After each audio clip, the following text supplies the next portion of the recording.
Have you ever sat with a cup of coffee in the morning, maybe looking out the window, and felt a quiet ache that never fully goes away? You might smile at a memory, a shared laugh, a soft touch, the rhythm of everyday life with someone who truly knew you. And then, it hits you again, that they're not here. That familiar chair at the table is still empty. And though time has passed, and people say you're strong, you still wonder, is it okay to miss them and still wish for love again? If you've lost a spouse, you already know, grief doesn't follow a schedule. It doesn't care if it's been 6 months or 6 years. Some mornings, the silence feels louder than ever. Other days, you find yourself laughing at something on TV, and then suddenly feel guilty. As if joy means you've forgotten. But here's what I want to say to you right now, from the bottom of my heart, wanting to love again doesn't mean you've stopped loving the one you lost. It means your heart is still beating.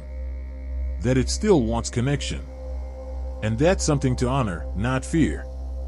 Dating after the death of a spouse is one of the most vulnerable, emotional, and misunderstood experiences someone over 60 can go through. People often assume it's too late. That no one starts over after a certain age. But that's not true. Every day, someone over 60 falls in love again. Every day, someone finds companionship, laughter, even romance, sometimes quietly, sometimes unexpectedly. And yes, it can be beautiful. But before you get there, before you open your heart to someone new, you have to start with yourself. Let's begin with the healing. Healing doesn't mean forgetting. It means learning how to carry your loss while making space for something new. Not instead of, but alongside. I remember a woman named Carol. She was 72 when she lost her husband of 48 years. For the first year, she couldn't bring herself to move his toothbrush. She said, it felt like erasing him. And I understood. Because grief isn't just about absence, it's about identity. When you've been us for so long, it's hard to remember who you are without that other person beside you. But slowly, gently, Carol began doing little things for herself. She joined a walking group, took an art class, went out for Sunday coffee alone, and found she liked the quiet hum of strangers around her. One day, a man in her class made her laugh, really laugh. She hadn't expected it. And that night, she cried. Not because she was sad, but because it felt good to feel something again. That's how it starts sometimes, not with romance, but with aliveness. So if you're just beginning this journey, take the pressure off. You don't have to go on dates tomorrow. You don't have to install a dating app or sign up for anything. Start with reconnection to yourself. What makes you feel curious? Calm? Even just okay? Because before you share your heart with someone new, you deserve to come home to yourself first. And when the idea of dating does begin to surface, whether it shows up as a soft hope or a gentle nudge, please don't judge yourself. There's nothing shameful about longing for connection. You've known love. You've lived it. And if your heart still wants company, that's not weakness. That's courage. You might worry, though, will others judge me? Will my children understand? Will people say it's too soon? Those questions are normal. And the truth is, not everyone will understand. But here's what matters most, you get to decide what's right for you. Your grief is yours. Your love story is yours. And so is your future. I once met a man named Walter. He was 79 when he started dating again. He said, I was more nervous than I'd ever been, even worse than high school. He chuckled and added, but I told myself, if I can live through losing her, I can survive a dinner date. That honesty, that bravery, it's what dating after loss really looks like. You might feel unsure. You might second guess everything, what to wear, what to say, whether you're even ready. That's okay. Being nervous means you care. It means your heart is still tender. Still open. And that's something to be proud of. There's no perfect way to step into this next chapter. Some people find love in senior groups. Some at church, or volunteering, or even during a casual conversation in the grocery aisle. Others explore online dating, not because they're tech-savvy, but because they're willing to try. And sometimes, companionship doesn't mean romance at all. Sometimes it's a deep friendship, a hand to hold, someone to call at the end of the day. Whatever shape it takes, what matters most is this, that you give yourself permission to want it, to seek it, to receive it. You are not too old. You are not too broken. You are not too late. You are alive. And love, whether romantic, emotional, or simply shared laughter over tea, is still something you deserve. So let's say you've made it through the hardest part, acknowledging that maybe, just maybe, you're open to connection again. You've done some of the healing, you've had the lonely nights and quiet mornings, and you've started to feel the stirrings of curiosity again. That moment is big. It means something in you still wants joy, still wants laughter, still believes in love in some form. But here's where the real vulnerability begins, because now, you're not just holding grief, you're holding hope. And hope, for all its beauty, can feel fragile. You might be wondering, how do I even begin again? What does dating look like after 60, 70, or beyond? And the truth? It doesn't have to look like anything except what feels right for you. For some, it's a neighbor who becomes a companion. For others, it's an online profile, a gentle message, a phone call. Sometimes it's someone from the past, a high school friend, a widower in your community, someone who understands the kind of loss you felt. There's no one path to finding love again. There's only your path. But wherever it begins, it helps to enter it with honesty, not just with others, but with yourself. Ask yourself, what am I really looking for? Is it companionship? Is it laughter? Is it romance, intimacy, even marriage again? Or is it just someone to talk to in the evenings, to share a walk, a meal, a life? All of those answers are valid. There's no one definition of love at this stage. And your needs may be different now than they were in your 30s or 40s. That's not a loss, that's wisdom. What matters most is clarity. Because when you know what your heart is quietly asking for, you'll be better able to recognize it when it comes. And better able to walk away from what isn't right for you. I remember a woman named Teresa. She was 68 and had been widowed for almost a decade. One day, after years of solitude, she decided to join a local book club. Not to find love, she said, but to remember how to speak from her heart again. She ended up meeting someone there, kind, gentle, patient. She said, it wasn't lightning. It was comfort. I didn't feel butterflies. I felt safe. That stayed with me. Because at this age, many people aren't looking for drama.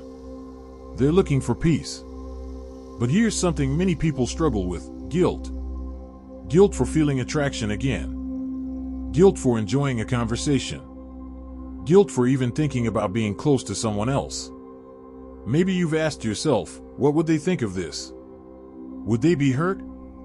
Am I betraying their memory?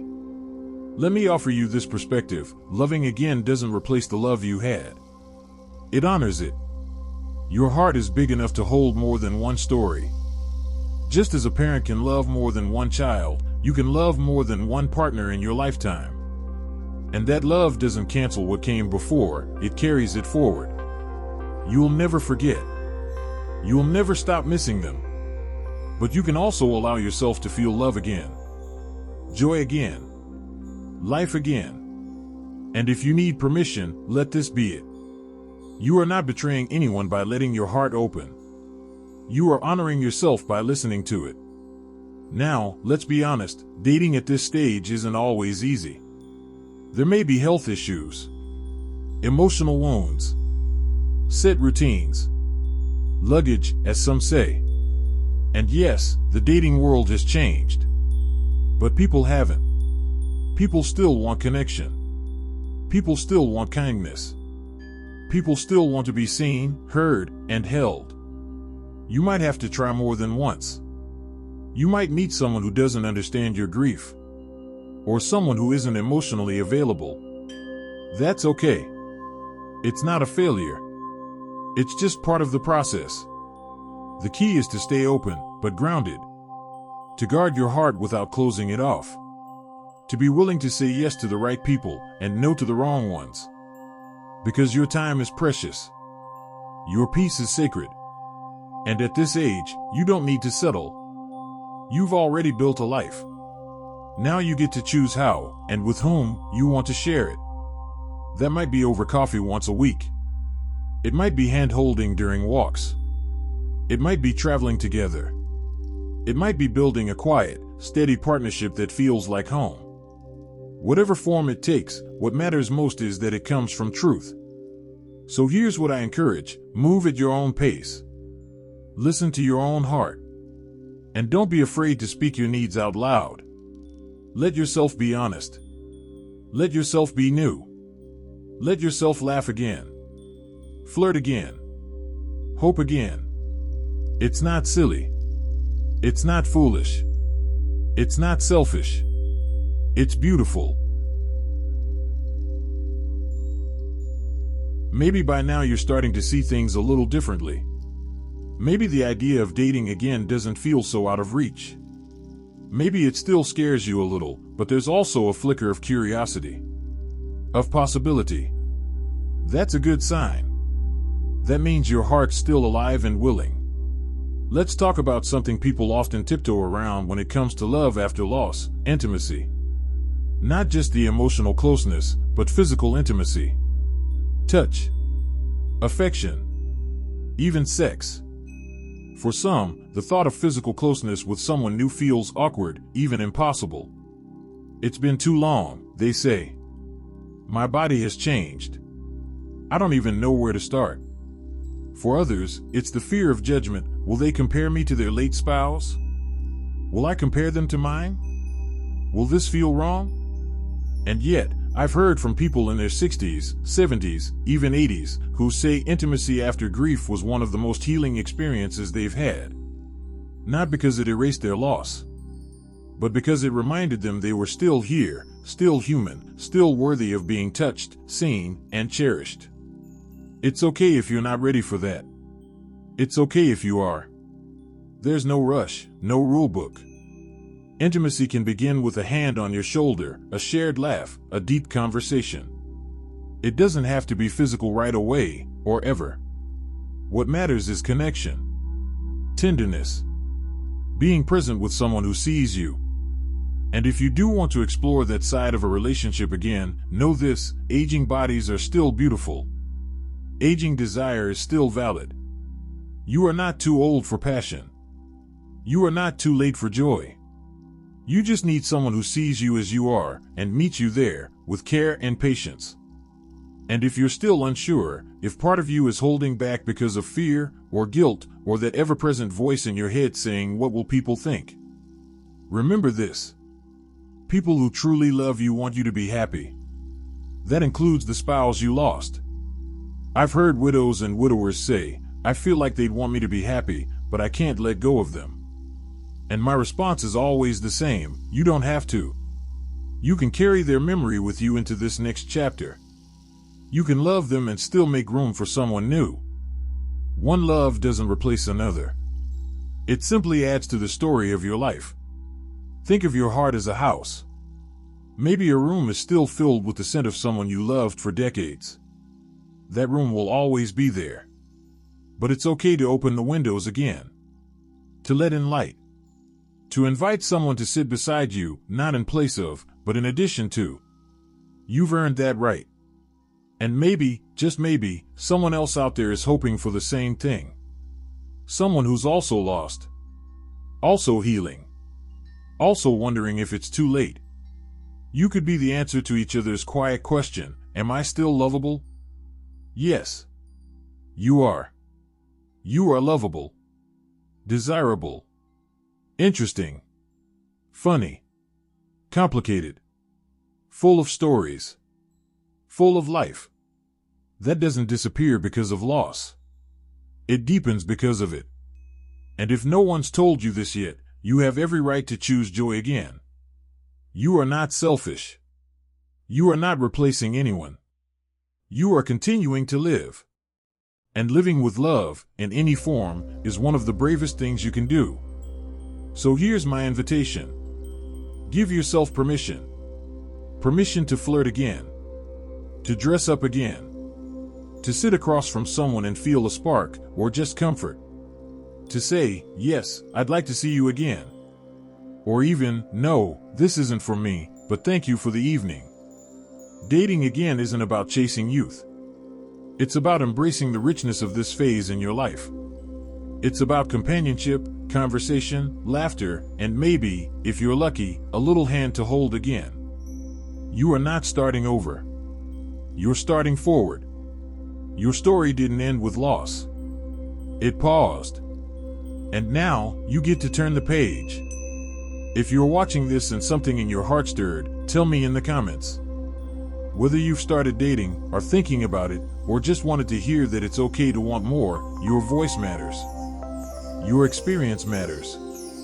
And you might be surprised how many others are walking this same path quietly, just like you. If this video brought you comfort or clarity, please give it a thumbs up. And subscribe to this channel for more conversations like this, honest, human, and full of hope.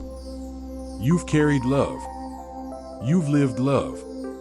And you still have more to give and more to receive. Here's to healing. Here's to new beginnings. Here's to loving again. At any age. On your terms. Because you still deserve to be seen, cherished, and chosen. And you always will.